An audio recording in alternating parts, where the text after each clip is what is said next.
Certainly. This is quite an honor, and I'm happy to be here, and welcome to the staff that put it together, and all the teachers, and all my friends that are in the audience, and all you students.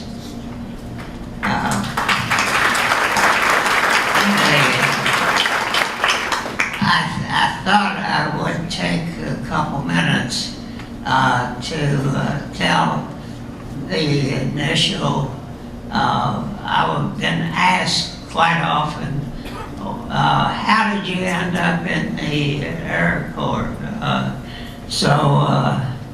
I was a junior, in the junior year at Center College, and the draft was breathing down my neck, and I said, I don't want to be in a foxhole. I said, but they said the recruiting office got some kind of deferment for college if you sign for the flying crew. And I said, well, I would go that route because I was interested in, on every Sunday after church and dinner, my friend who was a classmate all along and a neighbor, and he and I would ride 10 miles out to the airport and spend the afternoon watching the planes go. So I had an interest in maybe the air, and I went and talked to the in charge of the Army Air Corps, and they said, oh, we'll give you a deferment and let you graduate, and we'll call you up as soon as you graduate. Well, I graduated in 3 months. So I went through all the routine and basic training, and I chose navigation because I had taken a astronomy course at Center, and I thought it was rather good to be shooting the stars and so forth. So anyway, I went, and when I got through that, I was assigned to a B-24 crew. We picked up the 9 other members. It took a crew of 10 to run a B-24. And after a little training, we went to Lincoln, Nebraska, and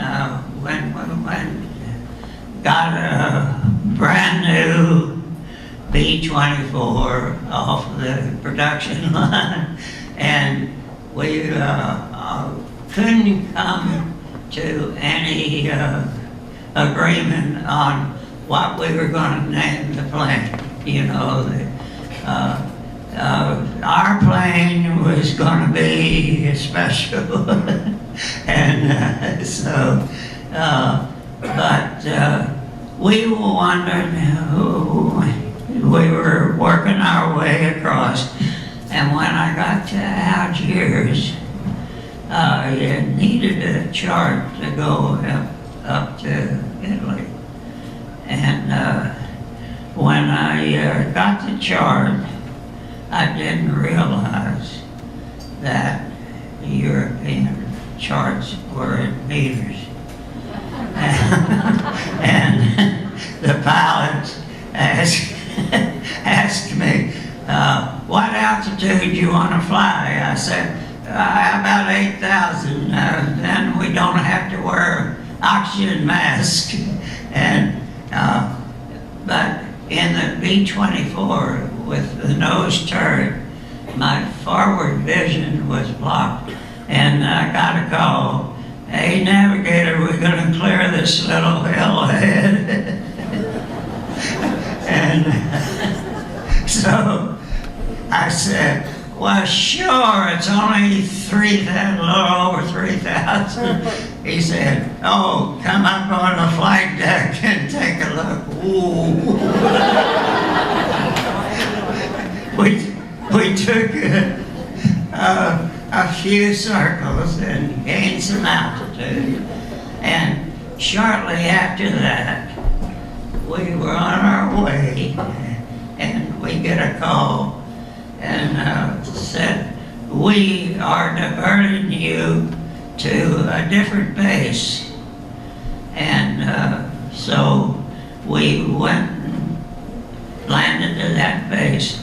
As soon as we cut the engine, 4 mechanics jumped on board and started taking everything off that was extra weight.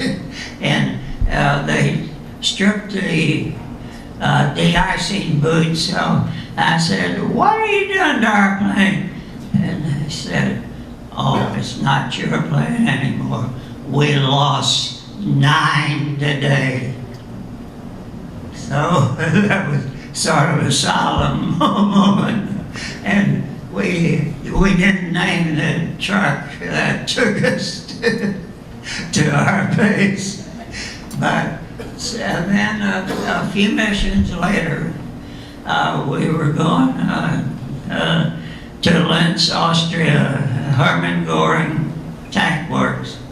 And we were having engine trouble, and we couldn't keep up with our 36 group, and we were quite a bit ahead of the other group. And we probably should have turned around and gone home.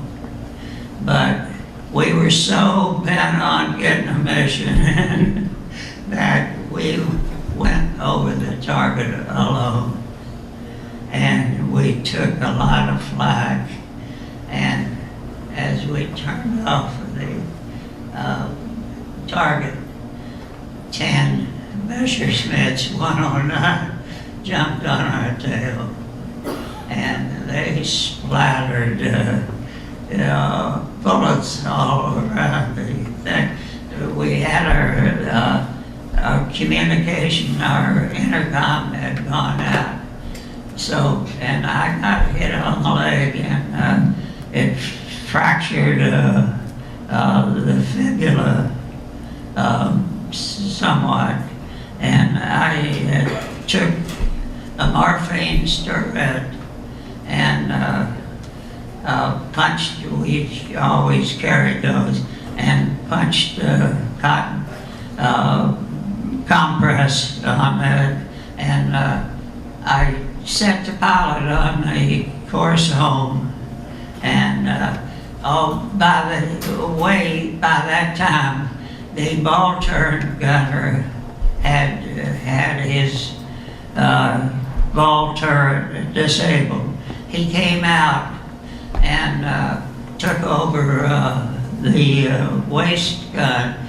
Out of the 10 planes, 2 were coming around for the kill, and he got one of them, so the other one took off. But anyway, I crawled down to the bombardier, and he was okay, and I sent him in the back. And so he was back there managing people up.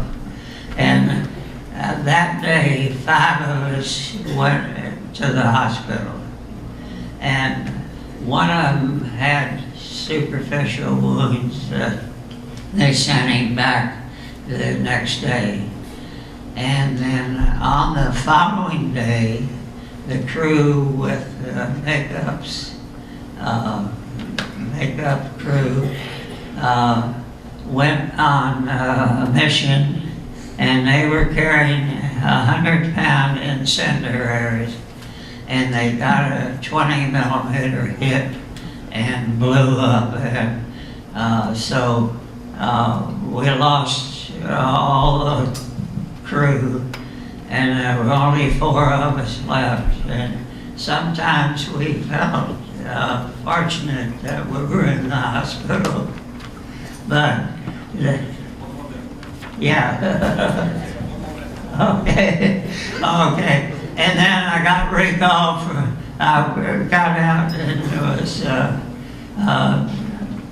coaching at Citadel in South Carolina, and I got called for Korea and flew 75 combat missions over there. And then I think Joe asked me about the day that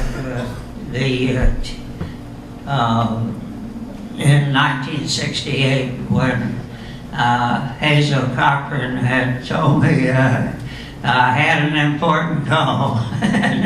It was the military. The president has declared us on active duty. Report immediately. I said bye-bye. So the next day I was on my way to Vietnam, and I apologize to my family because some of those missions would take 15 to 30 days, so I was away a good bit. That was my beginning, and I don't regret it. And I would like to say Westminster, I enjoyed that, the freedom I had to run the program. Sort of the track club, Atlanta Track Club had its founding here, and we used to have the awards program, and also the Shepherd Center. We were in the early days. I got to quit.